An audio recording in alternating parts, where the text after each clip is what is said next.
জনাব জাহিদি, আমরা দেখতে পাচ্ছি যে গত যেসব সংসদগুলো আমরা দেখেছি তার মধ্যে কিন্তু বিরোধী দলের যে সংসদ সদস্যরা ছিল তাদের ভূমিকা কিন্তু তুলনামূলক দুর্বল ছিল, কিন্তু এবারের ত্রয়োদশ জাতীয় সংসদ নির্বাচনের বিরোধী দল কিন্তু বেশ শক্তিশালী বিরোধী দলই বলা যায়। এখন যে বিষয়টি আপনার কাছে জানতে চাই যে জনগণ এতদিন বিরোধী দলের যে ভূমিকা দেখতে চেয়েছে বা সংসদকে যেই রূপে দেখতে চেয়েছে সেই জনগণের প্রত্যাশা কি এবার বাস্তবায়ন হবে কিনা? বিকাশ পেমেন্টে 10,000 টাকার বেশি অফার, শপিং চলছে তো। সবাই আশাবাদী, আমরাও আশাবাদী। 2014 সাল, 2024, 2018 সাল, 2024 সাল যে ধরনের নির্বাচন হয়েছে, যেমন বিরোধী দল দেখা গেছে, নিঃসন্দেহে সেটা নয়, এবার একেবারে ভিন্ন।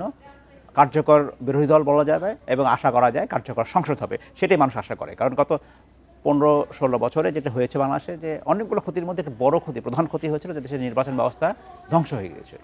তো সেইটা ফিরে আসবে আশা করা হচ্ছে, এবং যদি নির্বাচন ব্যবস্থা ভালো হয় সংসদ নিশ্চয়ই কার্যকর হবে। যখন সংসদ সদস্যরা বুঝবেন যে তাকে নির্বাচনে মাঠে লড়াই করে জিততে হবে, তখন তারা স্বাভাবিকভাবেই মানুষের কাছে জবাবদিহিতে করতে বাধ্য থাকে। সেই হিসাবে আমরা ধরে নিচ্ছি এবারে যারা সংসদ সদস্য হয়েছেন তারা সবাই, আমরা দেখেছি তারা হাড্ডাহাড্ডি লড়াই করেছেন, কোনো কোনো ক্ষেত্রে তারা এসে নির্বাচিত হয়ে সংসদে এসেছেন। একটি আমরা বলবো যে অন্তর্বর্তীকালীন সরকারের অধীনে নির্বাচিত হয়ে এসেছেন। এই যে একটা ব্যবস্থা, যেটা বহু লোকের দাবি ছিল যে একটি তত্ত্বাবধায়ক সরকার ব্যবস্থা ছাড়া বাংলাদেশের নির্বাচন ভালো করা যায় না, অনেকটা সেটাই আসলে আবারও হয়তো প্রমাণিত হলো। তো এর মাধ্যমে যারা সংসদ সদস্য হয়েছেন তারা যে কার্যকর একটি সংসদ আমি যদি বলি উপহার দেবেন বাংলাদেশের মানুষকে, সেটা আমরা বাংলাদেশের মানুষ সেটা আশা করতেই পারে। এছাড়াও বেশ কিছু বিষয়ে তাদের তো দায়বদ্ধতা আছেই। আমি যদি বলি জুলাই চার্টার কথা বলা হচ্ছে, জুলাই সনদের কথা বলা হচ্ছে, এখানে বেশ কিছু সনদ, বেশ কিছু সংস্কারের প্রস্তাব আছে যেগুলো তারা সবাই মিলে, কিছু কিছু ক্ষেত্রে তাদের ভিন্নমত আছে, তারা একমত হয়েছে ভিন্নমত থাকা সত্ত্বেও তারা এগুলোকে বাস্তবায়ন করবে। এই বাস্তবায়ন করার জন্যই আমরা বাংলাদেশের মানুষ দেখতে চাই একটি কার্যকর সংসদ এবং একই সাথে কার্যকর বিরোধী দল, কার্যকর সরকারি দল। এবং আমরা দেখছি যে নবনির্বাচিত যে স্পিকার মেজর হাফিজউদ্দিন আহমদ, তিনি কিন্তু বেশ প্রবীণ এবং দক্ষ একজন রাজনীতিবিদ, বেশ অভিজ্ঞ একজন রাজনীতিবিদ। এর আগে কিন্তু তিনি মন্ত্রী ছিলেন, এখনো মন্ত্রী ছিলেন। এই পর্যন্ত উনি 7 বার সংসদ সদস্য নির্বাচিত হয়েছেন, তার মধ্যে তৃতীয়, চতুর্থ, পঞ্চম, ষষ্ঠ, সপ্তম, অষ্টম এবং এবার ত্রয়োদশ জাতীয় সংসদ নির্বাচনে আমরা দেখলাম যে তিনি সংসদ সদস্য নির্বাচিত হয়ে শেষ পর্যন্ত স্পিকারের পদে আসীন হলেন।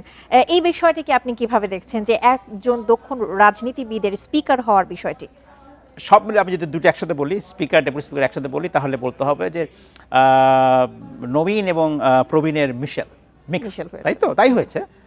কায়সার কামাল একজন প্রবীণ নবীন রাজনীতিবিদ, তিনি ছাত্র রাজনীতি একসময় করতেন, এরপরে মূলধারা রাজনীতি এসেছেন, বিএনপি দলের সাথে নির্বাচন করেছেন, নির্বাচিত হয়েছেন এবার প্রথমবারের মতো সম্ভবত।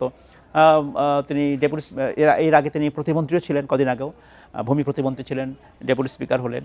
আর জনাব হাফিজউদ্দিন আহমদ তো প্রবীণ রাজনীতিবিদ, মুক্তিযোদ্ধা, একসময় তিনি তার কর্মজীবন সেনাবাহিনীতে কিছুদিন কাজ করেছেন, দীর্ঘদিন রাজনীতি করেছেন। আমার কাছে মনে হয় খুবই ভালো একটি, অবশ্যই আমরাও প্রত্যাশা করছি বেশ ভালোই হবে। আমরা আবারও যাচ্ছি আমাদের সহকর্মী জাহানারা পারভিনের কাছে, তিনি আছেন সংসদ ভবন চত্বরে, জানাবেন আমাদের সবশেষ তথ্য। জাহানারা পারভিন, নিশ্চয়ই আপনি আমার কথা শুনতে পাচ্ছেন। আপনি এতক্ষণ ধরে সকাল থেকেই কিন্তু অধিবেশনের পুরোটা বিষয় আপনি তদারকি করেছেন, দেখেছেন সার্বিক পরিস্থিতি। একটু জানতে চাই সংসদ সদস্যদের প্রতিক্রিয়া কি এবং এরপরে যে কার্যসূচি রয়েছে সে বিষয়ে একটু জানাবেন।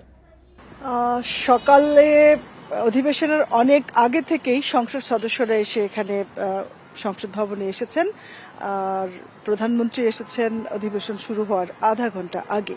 আমি যেখানে দাঁড়িয়ে আছি ঠিক এই গেট দিয়ে প্রধানমন্ত্রী প্রবেশ করেছেন। অধিবেশন শুরুর আগে থেকে আমার কয়েকজনের সংসদ সদস্যের সঙ্গে কথা হয়েছে। আমি আসলে জানতে চেয়েছিলাম স্পিকার এবং ডেপুটি স্পিকার কে হবেন।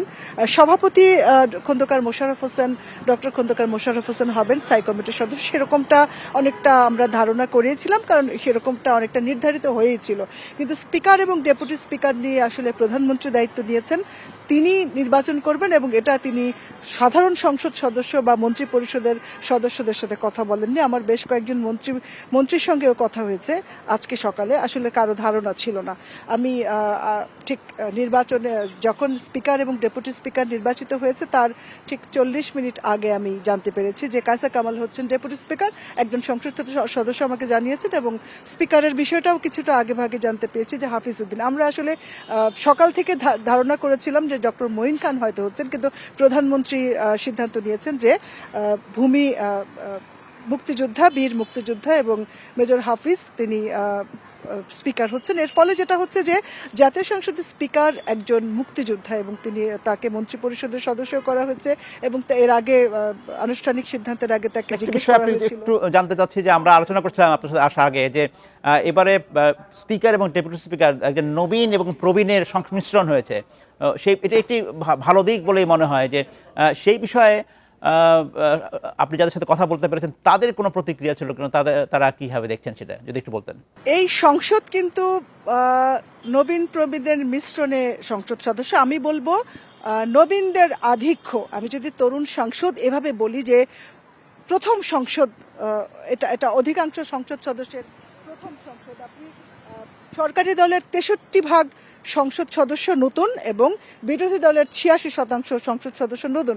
সেই হিসেবে আপনি যেটা বলেছেন যে মন্ত্রী পরিষদের একজন সদস্য স্পিকার হয়েছেন এবং ডেপুটি স্পিকার হয়েছেন তরুণদের মধ্যে দেখতে বেশা কায়সার কামাল একজন তরুণ আইনজীবী এবং তিনি আজকে স্পিকার হলেন। তিনি ভূমি প্রতিমন্ত্রী হিসেবে দায়িত্ব পালন করছিলেন সরকার গঠনের পর থেকে এবং কায়সার কামাল খুবই যোগ্য এবং মেধাবী একজন মানুষ। তাকে স্পিকার দেয়াতে আমি যেটা বুঝতে পেরেছি, আমার সঙ্গে অধিবেশন চলাকালে যে কয়েকজন সাংসদের কথা হয়েছে তারা আমার কাছে মনে হয়েছে তারা খুশি হয়েছেন, কারণ তরুণদের একজন প্রতিনিধি রয়েছে। আমরা মন্ত্রী পরিষদেও কিন্তু দেখেছি যে সিনিয়র হয়তো মন্ত্রী রয়েছেন, প্রতিমন্ত্রী রয়েছে তরুণদের মধ্যে থেকে। তো এই সংসদ কিন্তু মূলত আমি বলবো যে তারুণ্যের প্রতিনিধি বেশি রয়েছে এই সংসদে এবং আমরা স্পিকার হিসেবেও এর আগে ডেপুটি স্পিকার হিসেবে আমরা এত তরুণ বয়সে কিন্তু কাউকে দেখি না। আমরা দেখি স্পিকার এবং ডেপুটি স্পিকার খুব প্রবীণ কেউ হয়।